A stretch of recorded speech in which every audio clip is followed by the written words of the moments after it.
Alright, this is Shadow Day 5, Part 1. If you can tell, it's a little bit weather restrictions has made us be in the arena again. I'll work in the rain, but I won't work in lightning. So we're just going to kind of work in here again today. Ordinarily, we would work out in the round pen, but, circumstances be, I'm still training this horse. I got to ride. So we'll just ride in here. And she did really good yesterday, so we'll just keep going, with what we have in here. And I can do everything pretty much that we can do in the round pen. It's just a little bit bigger. So right now, we're just kind of warming her up. This is what I would normally do on any horse. Just asking her to soften and give, just like we did before. And you can see I have my saddle and my pad and everything in here. I never saddle a young horse in the hallway right away. We want to make sure that they stand still, and in the hallway it can be dangerous. I can, run into a saddle rack, run into grooming equipment. I never want to cross tie. I just, I want to make sure she stands still. So I can just kind of do some groundwork out here and saddle her up, and make sure she stands still, while we're, in the middle of the arena. I'll take that little extra time because I don't want to have problems later on with her fidgeting when I have her tied up. So I can I'll kind of saddle her like I would any ordinary, broke horse. Throw this pad on, walk around her like normal. Don't want to tippy toe around her. I want to really kind of walk around her as if she were a broke horse. Because I don't want her to think anything's wrong. The more we tippy toe around them, the more they get a little nervous. So I'm just relaxed, saddling her how I normally would. Checking the cinch. Going under her belly. Playing around with the saddle a little bit. Adjusting it a little bit before I ever, put it on. One of the things I do is, flip the stirrup up and down so she sees it. Now I don't leave it up because if she were to spook and, for whatever reason, and then that stirrup slabs down inside, runs into her side, she'll jump even more. So I always saddle, the youngsters with the stirrup down. And I'll lift it up a little bit and put it down, but I won't ever hook it up just for that reason. Because one, it may hit me in the head, it may hit her in the side. There's a whole bunch of different things that can happen, so I'll just leave it down. Now, the great part about doing the arena is if she moves around like she is right now, I can go ahead and adjust and work her a little bit and make sure she's not, because see right now she's pushing me with her shoulder. So I'm just going to ask her to move away with that shoulder so she's not running into me. And see, as soon as we go into something she knows, she stops and stands still. So I just want to make sure we have that down.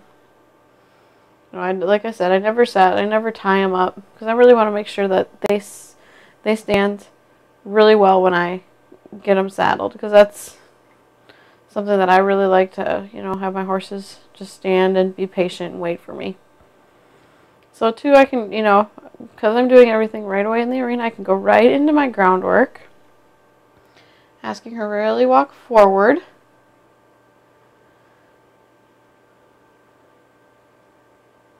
That's the one handy part about saddling in the arena. You can go right into your work. Don't worry about walking anywhere.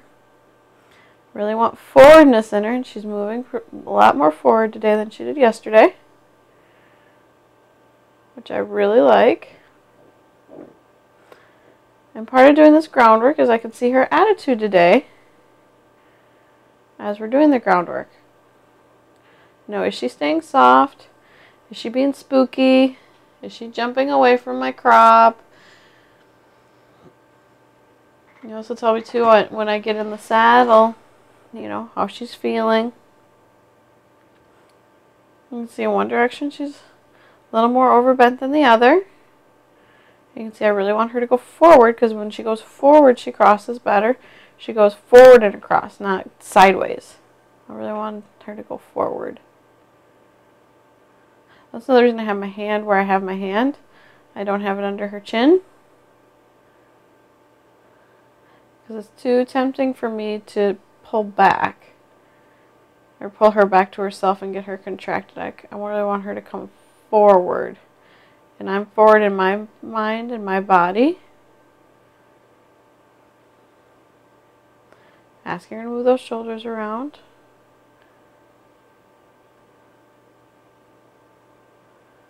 You know, and giving her many, many breaks.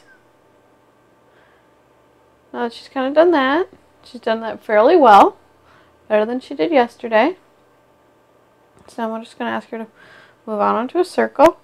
Now I'm not lunging her, I'm seeing where she's at. Ask her to move forward a little bit more. And when she feels a touch on the end of the rein, see what she does. Can I bring her shoulders through? And that was okay. Really want her to go forward. You saw she had a loss of rhythm there. Part of this too, when I'm working her on the line, and I can see those things that happened like right there when she hopped up. Where is she bracing her body? She's bracing her shoulders. When they hop up like that, that means they're bracing their shoulders. Now she tried turning around herself. No, I'm not. You can look at it. I'm just, when she tries to change around her shoulders and brace up in her shoulders and do things that I don't want her to do, I don't have to hit her in the face or anything, but I don't know if you noticed, I grew taller than her. My crop got about 2 feet above her head. I never had to touch her, but just that feeling of me being higher than her really kind of was able to block her from coming all the way through when I didn't want her to come through. I'm going to check my cinch again real quick. And there she's licking and chewing. I never check I don't just do my cinch once. I do it a couple times throughout the beginning of work, because I really want her to be soft. Now when I'm putting her head down like this, I don't want her to bob up and down. I want her to give. That means she's nice and calm.